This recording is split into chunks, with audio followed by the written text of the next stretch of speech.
Hey everybody, welcome back to the channel. Today we're going to be making the Thanksgiving classic turkey gravy, but we're going to make a keto version. Ree Drummond from Pioneer Woman has tons of great recipes over at her site, and they're all amazing, but unfortunately they're not keto. So what we're going to do is take her turkey gravy recipe and we're going to turn it into a keto version so you can enjoy it on Thanksgiving. So just a couple of tweaks and we're going to make this perfect gravy for you. So let's get started right now. The first step is to add in the turkey drippings from roasting that beautiful turkey. It's about 2 cups of that. And then we're going to add 2 cups of a good quality chicken broth. I'm using Kettle and Fire. I like that it's organic, there's no preservatives. We're going to add about 2 cups of this as well. And then we're going to heat it up and then we'll do the next step. All right, as you can see, we're getting lots of little bubbles that are coming up. We're not to the boiling stage yet, but it is the right time to add our thickening agent. Traditional gravies use flour to thicken, and that's obviously full of carbs. So in our keto version, we're going to use xanthan gum. Xanthan gum is a little white powder. It is super fine, and we can just sprinkle this over the top. We're going to start with not quite a teaspoon, and we can just add as much as we need until we get to the thickness level we are looking for. And I know everybody's got a little bit different desires when it comes to how thick they want their gravy, so feel free to add as much or as little as you need. It's going to take a couple minutes to get to its full thickening power, so we're going to let it boil for about 2 to 3 minutes, and then we'll see if we need to add more.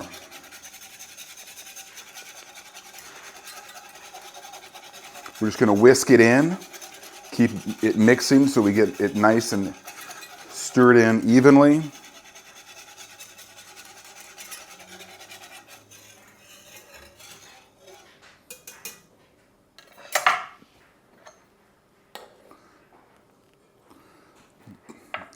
Not quite thick enough, so we're going to add a little bit more.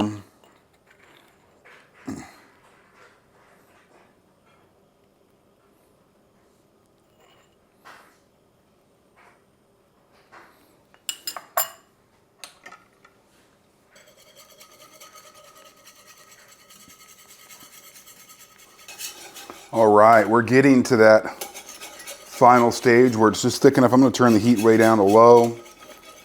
Make sure we don't burn the bottom as it gets thick. I like a thick gravy. I like it to be able to stick on what I'm eating.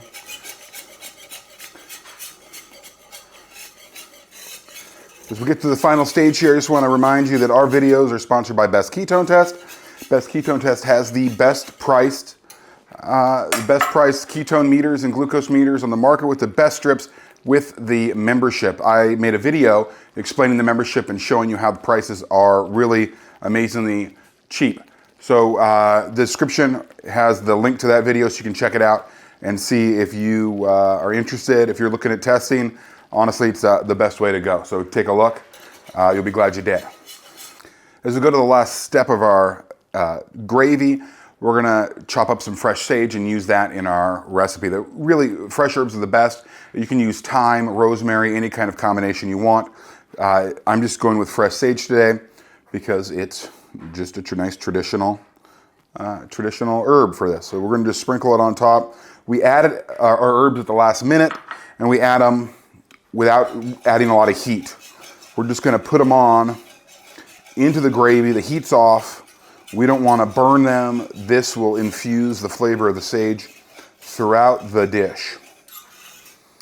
Now, one thing you're going to want to remember as well, you can salt your gravy. It may need salt. Because it's drippings from the turkey and you probably seasoned your turkey, the drippings have salt. They have flavor already. So I can't give you a measurement of how much salt to add. You're going to have to just taste it yourself and determine how much salt you need. And then you can get it all dialed in correctly. Because each bird, every time you do it, it's going to be a little bit different just depending on how much drippings you get. The chicken broth you're using, if that has salt or if it's low sodium. So trust me, taste your gravy and then you're going to add the salt to that. All right, it is done.